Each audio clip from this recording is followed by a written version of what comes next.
good morning from a very rainy Liverpool. It's John Gibbons here with Craig Hannan, and it might be gloomy outside, but we're all feeling good. As POV points out here, work is just so much better when the mighty Reds win. Our job definitely is. Fucking He just works in an office or something, you know what I mean?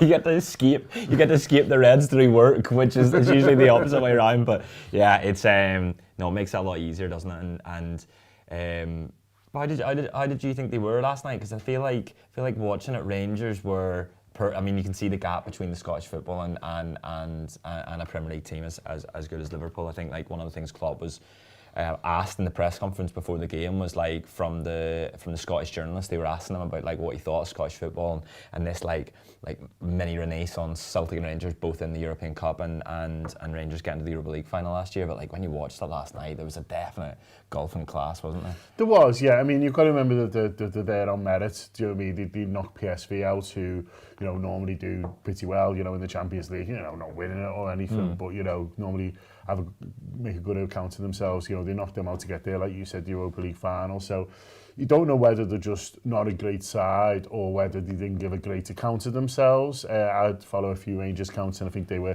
a little bit frustrated with the more players, hadn't played better. Goalkeeper aside, they weren't really praising their players too much. But when Liverpool are at the best, they do make teams look ordinary, don't they? And I thought we were just at it a lot more last night. We were winning the second balls that we weren't winning against Brighton. We were tough to get through. We were tough to play against, and then when we were on the ball, we were keeping it a lot better as well. Recently we've just been sort of giving it away, and then you're having to sort of fight to get it back. Whereas I thought we were a lot more careful with possession this time. So I thought it was a better Liverpool performance, and when you get that, it's always going to be to the detriment of the other team.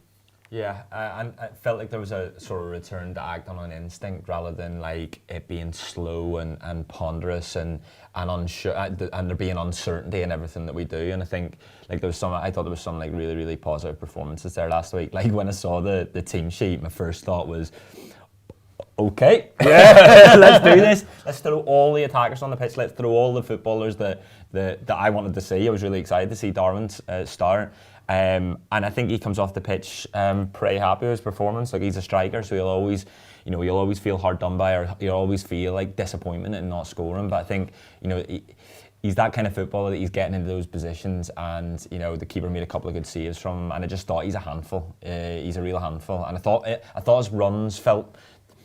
When I've seen him in the past, when he's come on and he's tried to get into a game because they brought him on the 70th minute or something, I felt like some of his runs are a bit mad, and he's still like unsure. His team have been unsure what to do with him, and he's been unsure where to go for his team. And I felt like last night, it felt a lot more fluid.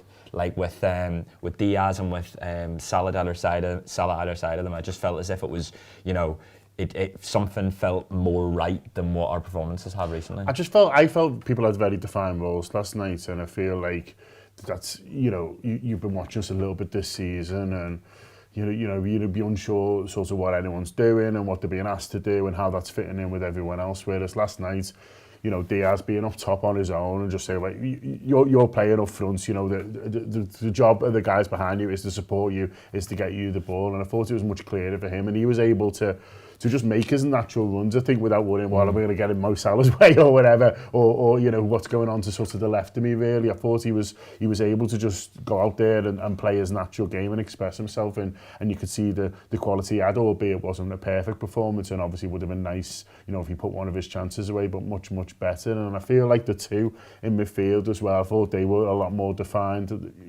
Sometimes in the midfield three, especially the person on the base. You've seen Fabinho looking a bit lost this season, not sure, whether which side he's meant to be covering, whether he's pushing up to press or protecting, and generally the midfields looked a little bit lost, whereas I thought playing that 4-2-3-1 with those two midfielders, I just felt they had a much more defined role. It was much clearer to them and to us what it is their job was and what it was meant to be doing, and yeah, but I felt like that throughout the team. Yeah, well, at the beginning I was trying to work out, was it a 4-2-4 or whether it was 4-2-3-1. I was thinking about it afterwards, and I was wondering, like, is that, like, do we think that's something he's going to continue with? Like, do you think that he's looking at this and going, right, well, that's our way home here? Yeah, it's a question like, here. Is it Boulders153 says, do you think Klopp will stick with that system for Arsenal? Because that is the question. I don't know. Yeah. Like, I don't know that I'd like to. And that's, you know, I was watching last night and I was like, is it that Rangers are so poor and we haven't made any mistakes and we've just sort of kept it quite, like, almost a bit boring and you know, restricted them just by not making any mistakes ourselves, and we've taken chances. But is that the way home for Arsenal? Like, is that an opportunity for us against Arsenal away from home? And I'm not sure that it is. Like, I'm not sure if I'd see that team sheet at Arsenal and go, here we go. And maybe it is just make it like that kind of game against them, because I'm not sure Arsenal are as good as everyone's saying that they are. I think I mean, this weekend will be a big opportunity for them to show that. But I don't know. Do you think he'll go the same again? I think he will. Yeah, because I think he's. What he saw last night, what we've seen was a lot less in terms of spaces, and now Arsenal are much more likely to find space against you, certainly at home, than Rangers were, granted. But it just felt like, you know, it just felt there wasn't these big gaps, you know, popping up in areas. It felt like having the four lines there and being a bit more regimented, you know, suited us last night in terms of, you know, playing more sensible football, really. And I think against Arsenal, that's what he'll look for. Listen, regimented and sensible aren't really words that, you know, we've used for the Jurgen Klopp side and don't necessarily we want to be using forever, but right now, you know, if you're trying to be pragmatic, you're trying to be, you know, to get some results, to get some confidence back, I think it's a good option for us. And I think we should take confidence from last night. I think, you know, Salah, obviously it's a penalty, but he gets a goal.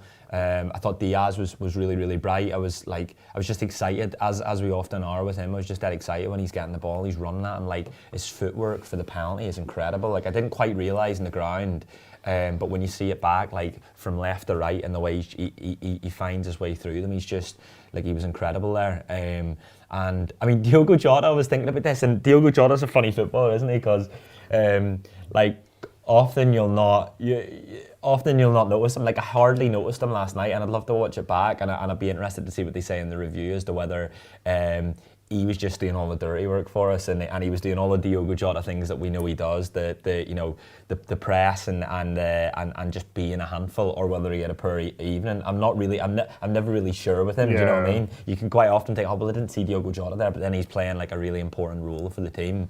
I mean, I think he should start at the weekend, by the way, because he just fucking loves scoring against us.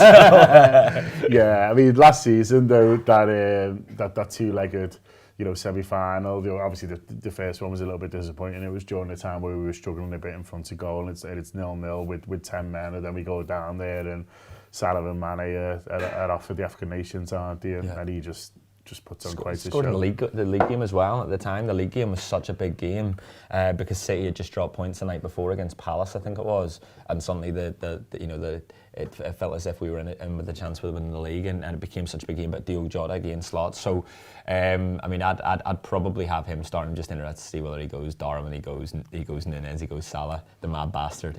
He might. He just might. I'll get a few more comments here. Scott McCauley says, big fan of the formation change last night. It was notable how much better Fab was when he came on after having another midfielder close to him. Yeah, good shout for being out much more himself when he came on as well.